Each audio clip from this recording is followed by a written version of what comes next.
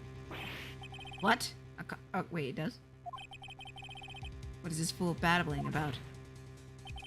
I'm talking about a contradiction, one that proves who the real killer is. Mr. Wright, this piece of cloth. What could it possibly contradict? Behold, the piece of evidence that contradicts this cloth.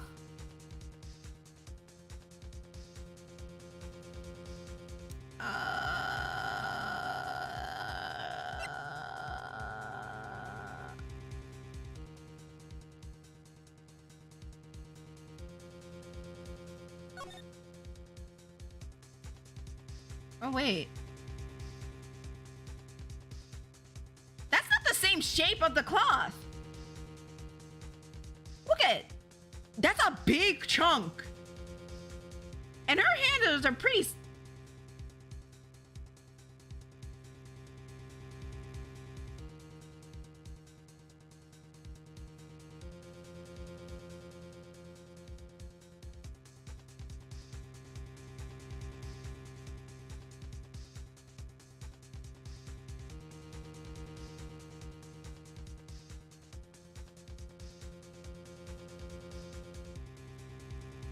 Why would he need to... If he was just getting her hand, why would he need to cut out such a big hole?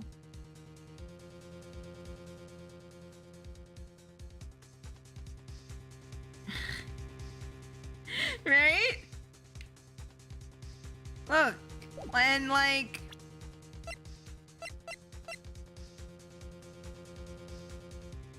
Look at the size of this. It's so tiny. You're telling me this thing came from all of this? Her hand would have been like a fucking like kids next door hands. No.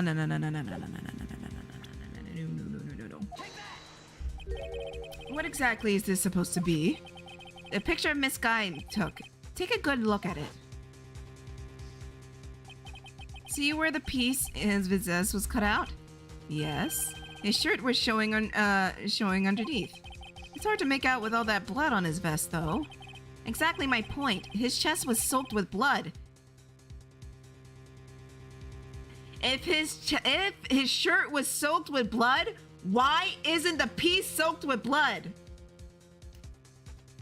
Okay, all right. So it's not the handprint.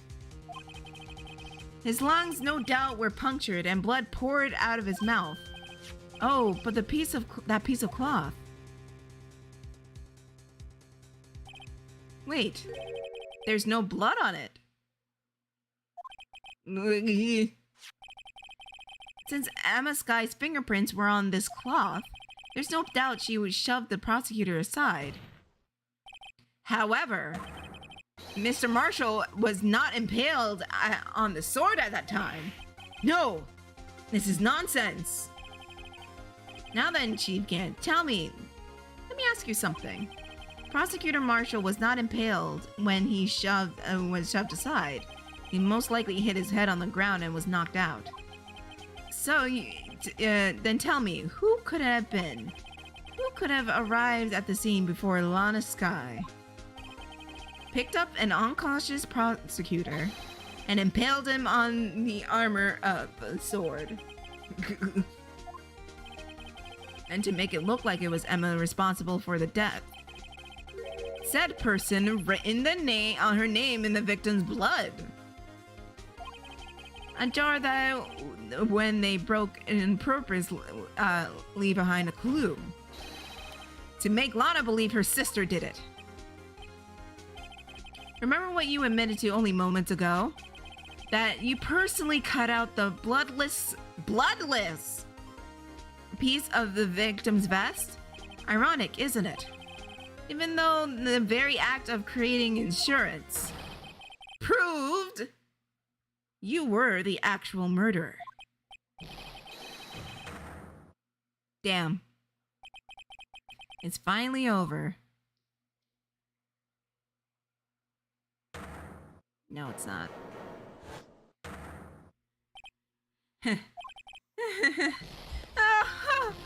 Oh, that was... Oh, God. You almost had me. Sorry, but you'll have to do better than that. I refute your allegations. What do you mean refute his allegations? You see, the piece of cloth is still illegal evidence. Order! Order! What nonsense is this? Illegal evidence cannot be used to convict a suspect. Remember, Aji. Earlier, old Raito here concealed that piece of cloth. So then, what's your excuse, Raito? Hold on, I keep getting messages. Shit. What do people want?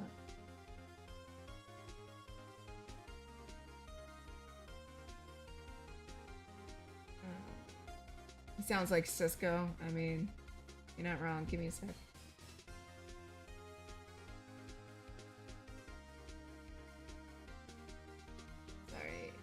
Sorry. Sorry.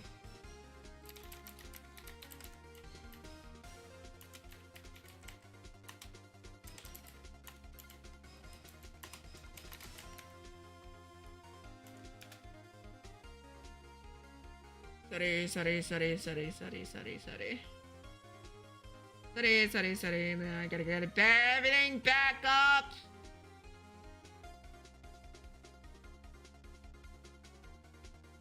Somebody, they can go fuck themselves. Do you have some conclusive evidence, don't you? Your Honor, I don't have any evidence I can present at this point in time. Well, that is true. The defense did refuse to present evidence. At the moment, the piece of cloth ceased to be legal evidence. But that's not fair. Oh, did you actually think you could best me in court? It looks like you have the last laugh, son. No.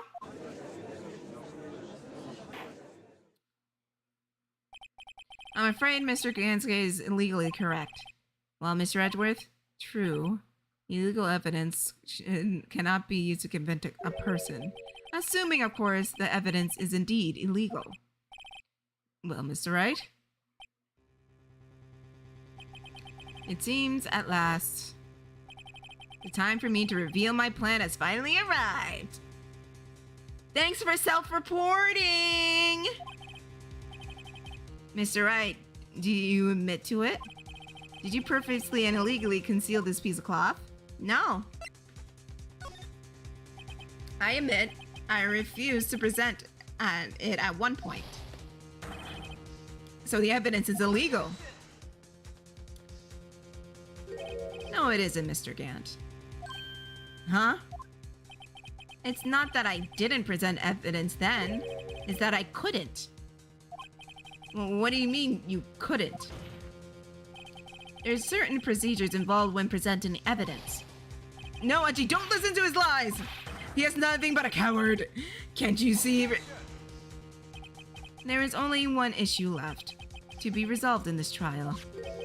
This evidence is legal or not. Very well, let us settle this once and for all. Earlier you refused to present evidence. If you can prove your conduct was not in violation, then do so now. Okay. If I may restate, unregistered evidence presented must be relevant to the case on trial. No evidence shall be shown without approval of the police department.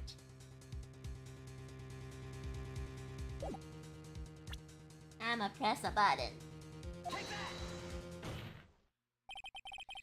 This is my proof, Your Honor. Evidence law. What's this? I've done my homework too, Chief. Indeed, Emma Sky's fingerprints were on the piece of cloth. However, at that point in time, this was merely a piece of cloth, nothing more. What? See, it is written here in this book. The second rule of evidence law. Rule 1. No evidence shall be shown without the approval of the police department. I found this piece of evidence myself, inside your safe. It goes without saying, I did not get your approval from the police department. Evidence 2. Unregistered evidence presented must be relevant to the case on trial. And here's the crux of the matter. You see, at the time, it was impossible for me to prove the relevance between the cloth and the SL9 incident. What? What kind of nonsense is this? You want relevancy? Take one look at this picture and... Sorry, but you can recall when the picture was presented. It was shown only a few moments ago. No. He's right. At the beginning of today's trial, that piece of cloth was still meaningless. The person who gave it the value of evidence was you, Damon Gant. Babbitt! You yourself confessed to a certain truth. Let me verify this once more. On the day of the crime, you personally cut this piece in the victim's vest? Oh, yes! No! It was then that you approved this cloth and conclusive evidence. Yes, you, Chief of Police, personally approved this cloth. And the only person who could have cut this from the victim's vest is the only person who stood before Prosecutor Marshall in his final moments. In other words, the real murderer. And that is, there's only one person in who it could be. Damon Gant, the killer is you!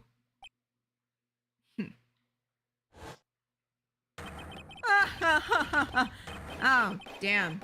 Okay. Alright, no. Oh my god. Oh my god. Oh my god.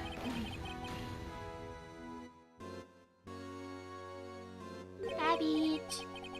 I knew I should have gotten rid of him. That good-for-nothing scum. 2 years he's been snooping around the department, trying to get something on me. Crimes are being committed every day and he insists on hounding me. Well, your crime wasn't exactly petty. He wanted to reinvestigate the case. He recruited Angel Star and then convinced Bruce Goodman. Detective Goodman? Yeah, that's right. If the evidence is transferred, I'll lose my only chance to find out the truth. Please, you got to help me. Goodman turned him down, as he ought to. Still, Jake Marshall didn't know when to quit. He sold Goodman's ID card and tried to take the evidence. Goodman came to me that day. He wanted to file a lost item report. I went with him to the evidence room. Then all of a sudden he decided to speak out. What are you talking about, Goodman? Can you please reopen the investigation, Chief? We can't transfer the evidence out. There's too many questions left unanswered.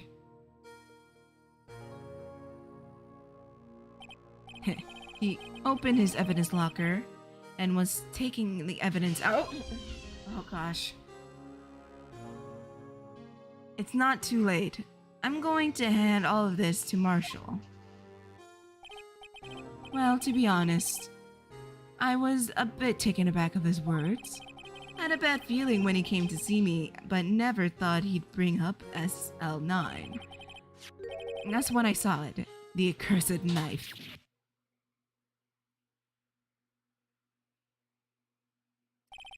I couldn't just pull it out. So you've been only led to more blood being near the possible to hide your crime. Even so, blood was just pouring out. I didn't know who might start on it, so I hurried and wiped it up. I was worrying so much on the floor, I didn't realize my fatal mistake. The bloody handprint. Detective Gumshoe's locker. I used to be known as Crime Computer. But everyone has to start somewhere, I guess. I was too nervous. I had no business of doing any of it. Then why'd you put the body in my car? Oh, I'm sorry. I couldn't think of any other way to move the body. I broke into your trunk. What's the big deal? You made a lot more. You made a lot more than us. Grr. Leaving the prosecution's car aside, how could you get Miss Lana Sky involved in all of this? Well, she had as much to lose as if the truth came out. So you took the evidence from the detective's Gumman's locker.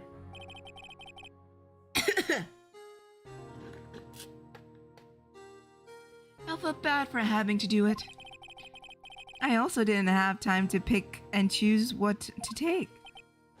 So, you left the jar fragments and the glove.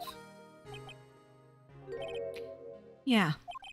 It looks like I was better off being an investigator of crimes than a committer.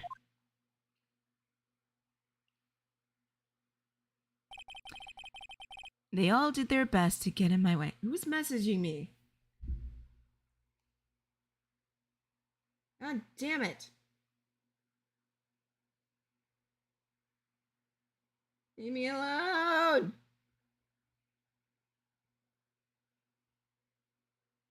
Fucking hell, man. Shut up, B. I'm doing sleuthy. Anyways.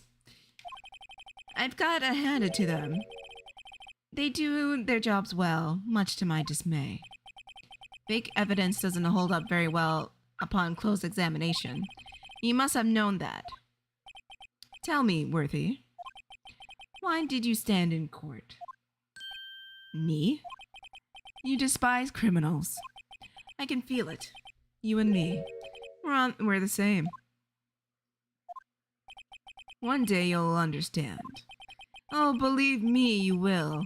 You're just one man. You'll see what it really takes to bring them down once you try and go it alone.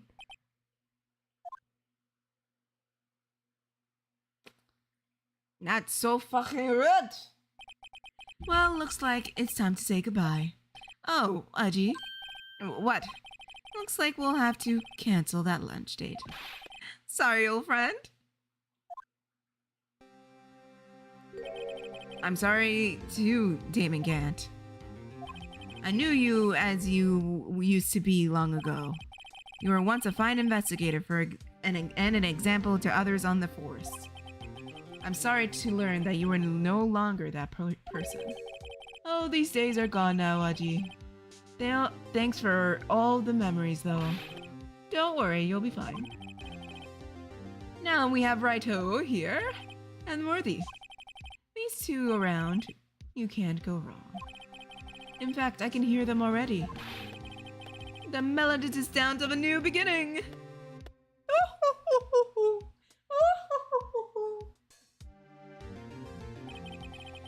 There are two things I want you to understand. Yes? First, your sister never hurt anyone. Second, Damon Gant portrayed you from the beginning.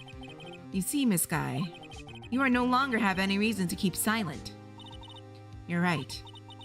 When this trial is over, I'll tell everything. All I've done these past 2 years, from the time I had Gant help me forge evidence up to today. So, oh my god. It's seems all the questions we have raised in the trial have been answered. I'm sorry, Miss Sky. I couldn't get you out of your trouble. My, what high standards you have for a rookie. I can see why Mia thought highly of you. Who knows? Maybe a few years from now, you just might make it to the top. Oh shit, she smiled! Oh, she's so cute when she smiles. I owe you my thanks, Mr. Wright. Miss Sky. And to you, Mr. Edgeworth. You suffer every bit as much as I over the past few days. Believe me, I know how much an ordeal it's been for you. It was nothing. Liar. I was worried the pressure might break you. And yet, you rose above it all and guided Mr. Wright to victory. You done well, Mr. Edgeworth. Stop it, I only did my job. In light of this case, it seems a good self-exam is in order for all of us. Miss Guy? Yes, Your Honor. You're innocent of murder, however.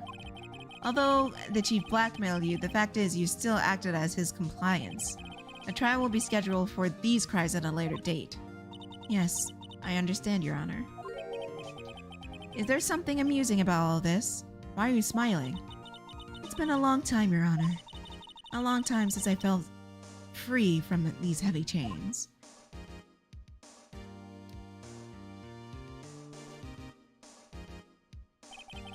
Well, this trial has gone too far along already. Regarding the charge of murder, the courts find Ms. Defendant, Miss Lana Sky. Let's go, boys!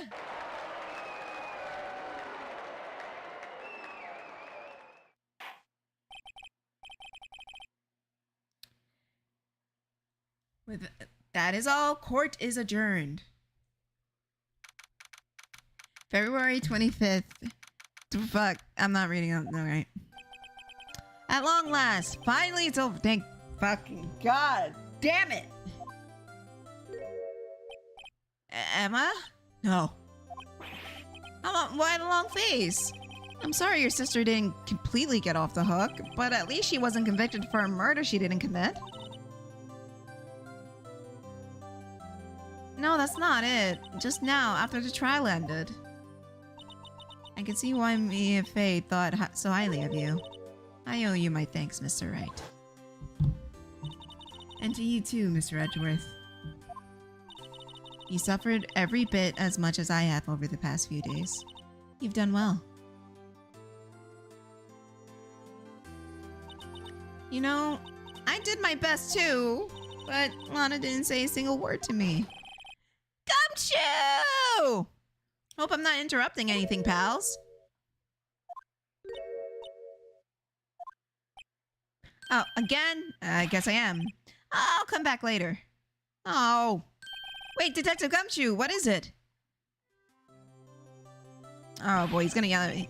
You're doing this on purpose, making a detective run over while I'm doing duty. On top of that, you can call me here. I've seen happier, whatever. Hey, lighten up, pals. I'm only kidding. Oh, you're here because of my sister again? Nope, not this time. I came today because of you, pal. Me? That's right. I thought you would like to see someone. Lana! Should he be doing this? She's still under arrest, you know. Well, I won't tell if you won't. Emma, I owe you an apology. It's okay, sis. Don't worry about it. That day, 2 years ago,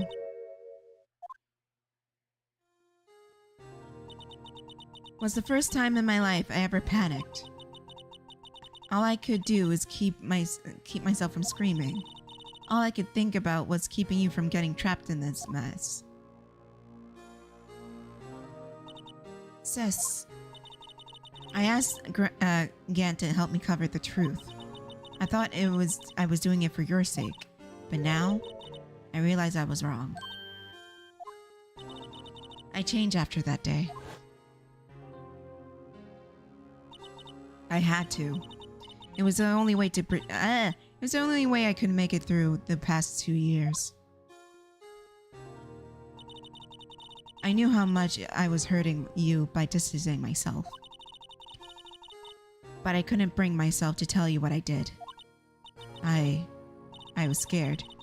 Scared you would look at me with those eyes of yours. I was scared of how you'd react if you knew.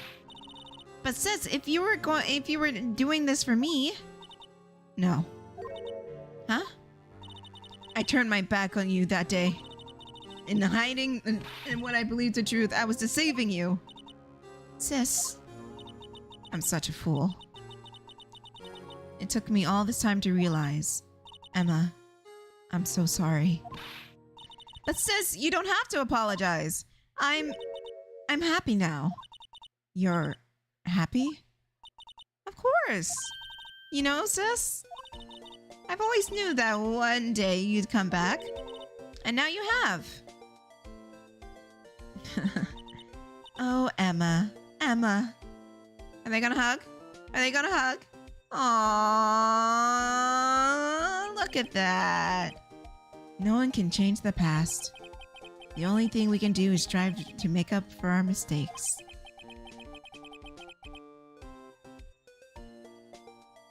That's why we must make up mistakes, you ask. And because in doing so, we can find the way back to our rightful path. And this is where we can move to a brighter future. Yay! My throat is burning. At least that's what I felt watching those two sisters make up. Mr. Wright, Mr. Gumshoe. Me? Thank you both for all that you've done. I'm sure we'll meet again someday. Something isn't that right, Edgeworth? Edgeworth? Stop hiding and come over here. This grumpy pants. Where was he hiding? I just came to say congratulations. Thank you. Thank you, Mr. Edgeworth. Right. Well, I'll be going now. Mr. Edgeworth, I hope you don't blame yourself for what happened. We're the ones who acted corruptly, not you.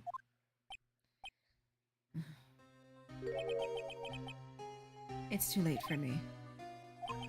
No matter what anyone may say, I realize today that I can't correct my mistakes. Mr. Edgeworth. Not only that, but I don't even trust myself anymore. Chief Gant was right. You despise criminals. I can feel it. You and me, we're the same. One day you'll understand. Oh, believe me, you will. You're just one man. You'll see what it really takes to bring them down once you try to go at it alone. I do despise criminals. I plan to dictate my entire life to fighting them. But in order to fight crime on my own, I needed a weapon. It's scary, but I've known that to be true for quite some time now. But Edgeworth, who knows? Given enough time, I might have tried to pull something like Chief Gant did. The thought terrifies me. That's why I can't continue on as a prosecutor. Edgeworth, don't you understand? Damon Gant and your mentor, Manfred von Karma. They were both the best of the best when it came to crime fighting. They both made the same mistake. You said in order to fight crime on my own, I need a weapon. That may be true, but think back to today's trial. You weren't alone. You were working together with Mr. Wright. Because of that partnership, you were able to present evidence that would otherwise gotten undiscovered. Isn't that right, Mr. Wright? Huh? What? Yeah. Is this well closed? Come on, Mr. Wright. Show him what Lana's talking about. Evidence, huh? Something that neither Andra... Oh! Because he had the other... the evidence list, because he had the other half! Where is it? It's this! He had the other half of it. That's the picture I drew. Our counterattack began with this. You had one half the evidences and I had the other. Apart, we couldn't have known it been able to completely restore Emma's picture. That didn't happen by chance, Mr. Edgeworth. It's time for me to go. Mr. Edgeworth, if you'll excuse me.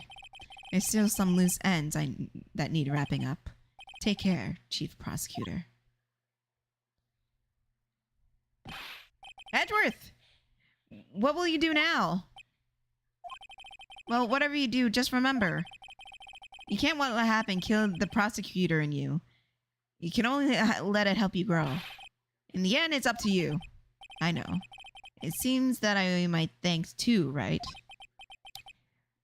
But what I face now is my problem.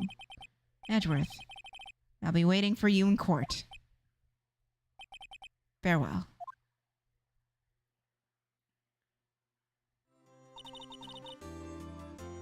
I better be going too.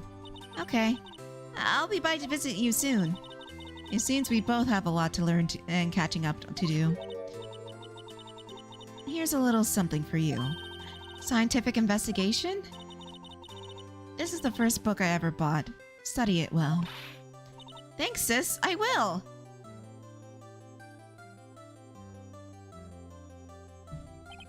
And so another case came to a close.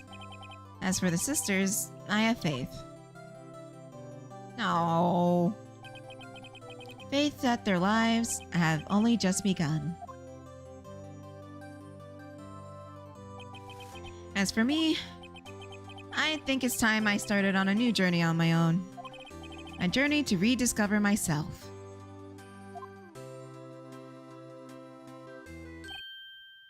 Well, don't go tracking off just yet, pal. Huh? What is it, detective? There's just a little bit of a matter yet to be resolved about the chief prosecutor. You see, she isn't supposed to be out of jail like this. But I thought you said it was okay. Yeah, it may be okay with me, but the folks in the prison are a different story. Huh? Basically, I had to bribe the guard in order to sneak her out for 30 minutes. Believe me, it wasn't cheap either. Huh? Way to go, detective. I didn't know you had a wild side. Yeah, well, you see, Mr. Wright is the one who will be fronting the bill. You little shit. Huh? Wait, me? What do you think I could afford with my salary? You got me be kidding me. Gumshoe! How dare you? Thank you, Mr. Wright. You're the best. What the fuck? You know what? Why is it I suddenly feel like I want to scream? Hey, I got an idea. Why don't we go both pay it off together? Yeah, that's a great idea. Come on, guys. Let's go.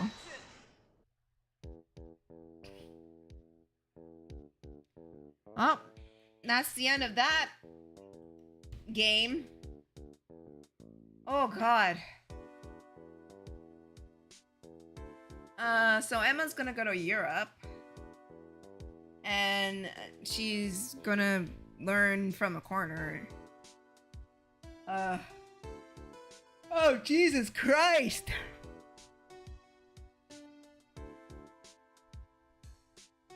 That was really long.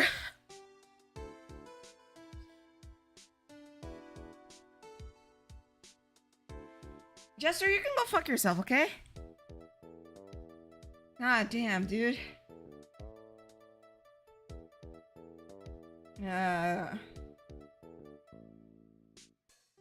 Oh my god.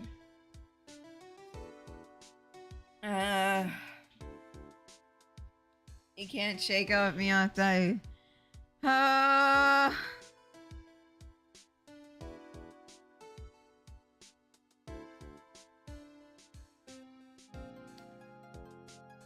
Oh my god, my...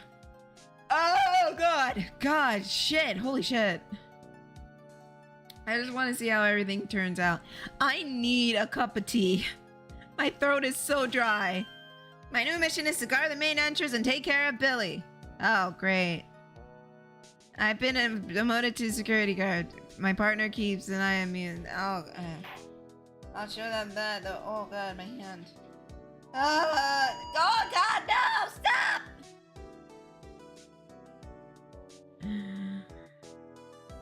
Fucking heathen!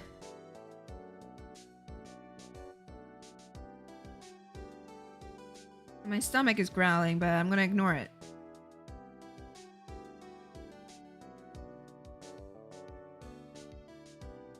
And there's that fucking thing. That fucking bat. It looks more like a Joker monster than a badger. What kind of bat? Oh, thank God it ran out of battery. Jesus Christ. I don't think I can skip this either. So let's just appreciate the credits. Ha! What is it? Can't you see I'm having a showdown with my at the lunch break? It's starting. Fuck. I need tea. Oh my god, my throat is so dry. Thank you. Alright, Billy? Who the fuck is a... What the fuck is a Billy? Oh, the cactus.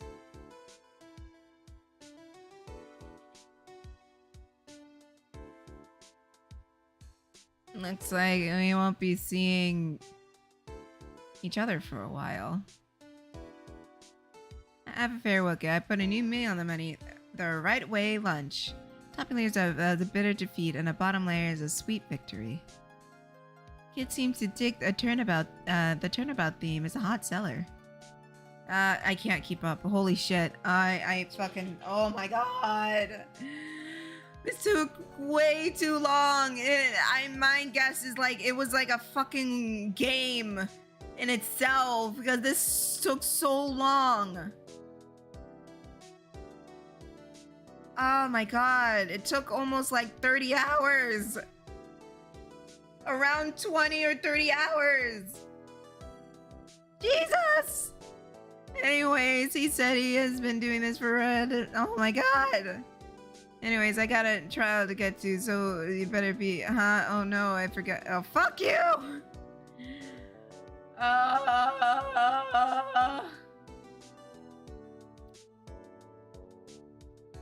I'm so tired.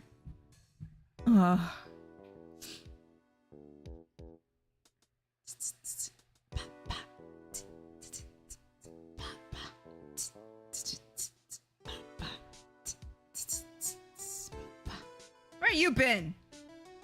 Nothing seems like a fresh country air. I still miss hearing you and your objection. I can still camp back until I'm a full-fledged whatever. Mystic Maya, afternoon training is about to begin.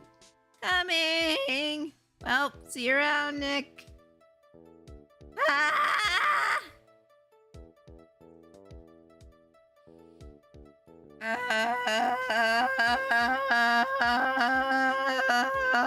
So long! If I could describe this part of the game in one song, it would be Too Long by Daft Punk. Like, holy shit. Mr. Edgeworth. Mr. Edgeworth? I brought your tea. What's going on? You left a note. Producer, who the fuck? I'm just randomly saying shit. Oh my god. Oh my god. Oh my Thanks for coming to see me off. I can't believe I'm going to Europe. Congratulations. Thank you so much for everything. Shut the fuck up, Jester. I want to see it, but all I have to do is open this book because there's a picture. Don't make me do the thing. I put down my controller. What the fuck is this?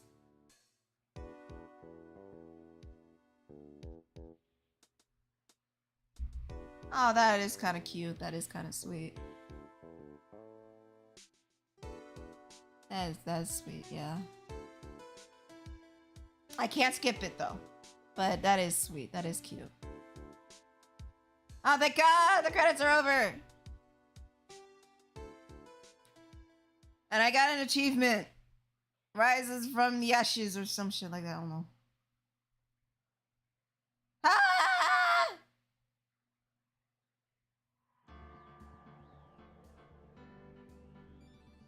Oh my God.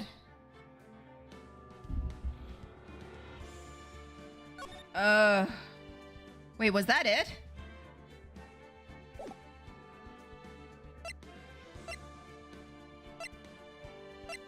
Was that it? Was that the whole thing? I thought there would be more on there. Is that a trilogy? Did you call that a... What? That was it? Oh, that was not a trilogy. What could I get? What the fuck? That was not a trilogy. What the fuck?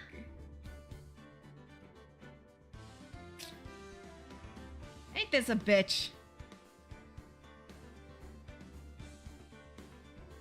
Look, the continue is literally episode 5.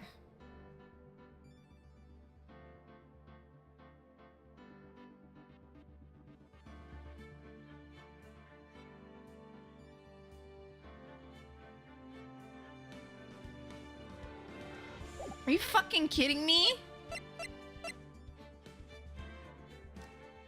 I don't believe it. Okay,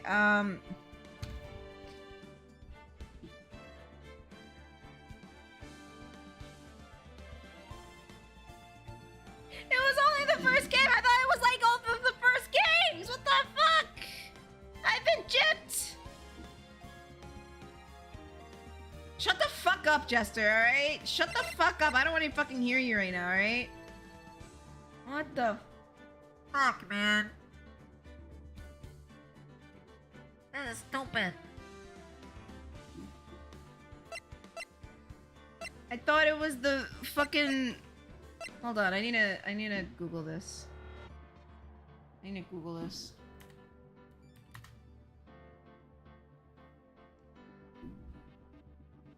Ain't no way. I bought the fucking trilogy. I'm not playing through. I'm not.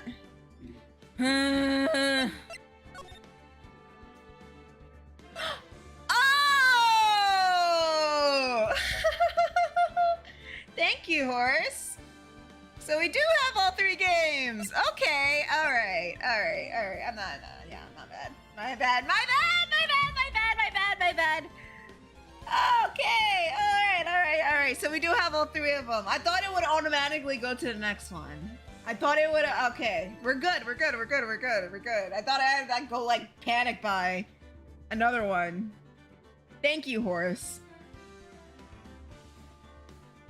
Holy shit. But we're not starting it right now. There's like, I might end it just early because there's like 15 minutes left. And we're gonna start this on Friday. There's absolutely no time to finish it. Plus, I need to make some tea. My throat hurts from talking too much. It's been, oh my God. I can only imagine how this is gonna go. But right now, that one fucking was so long. That last one fucking was, oh God. Holy shit. Oh my God.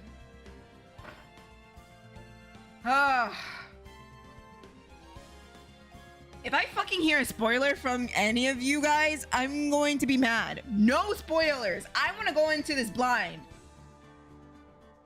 Okay. God. Jester, for fuck's sake, the murderer of the last case was the chief of police.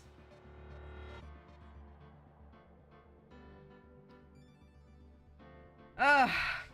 That was because it was so fucking long. It wasn't Marshall, you fucking idiot. It was Damon Gant. Oh, fuck.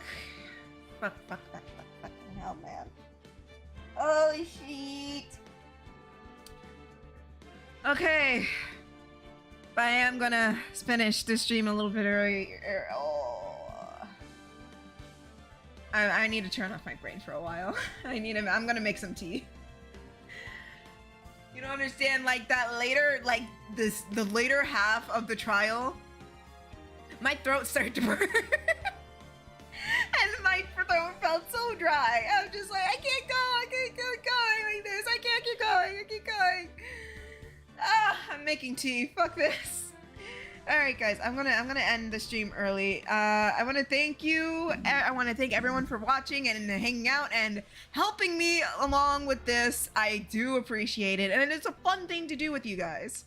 So I guess I stream on Mondays, Wednesdays, and Fridays at 1 p.m. Pacific time. So I'll be back on Friday. Well, we'll continue with the second game. Ace Attorney. Phoenix Wright, Ace Attorney, Justice for All. Hopefully, Net will be feeling better and he can join me. But I knew there was no way because I found out so much shit and he would have been left so behind. There was like a dense amount. I knew I couldn't. I had to do this on my own. But I figured it out. Okay. Oh, fuck. What was I doing? If you like what I do and you want to see more, you can follow me on all social medias in the link down in the description below if you're watching back on YouTube, or in the About page, or if you're watching back on Twitch. If you like what I do and you want to see more, consider becoming a patron today. There you get exclusive content and early access to whatever I'm doing. But if you can't do that, I do have commissions open. It is posted on my socials: Twitter, Tumblr, Instagram, and DeviantArt. But if you can't do that, then spread a word around that we're live. Subscribe to the YouTube channel. And don't forget to follow and subscribe right here on Twitch. And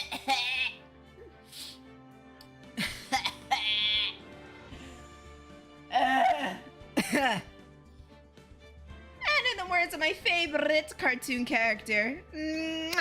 Good night, everybody. We'll see you next time. Say Gablam time, say Gablam channel. I'm gonna go make some tea. Good night, everyone.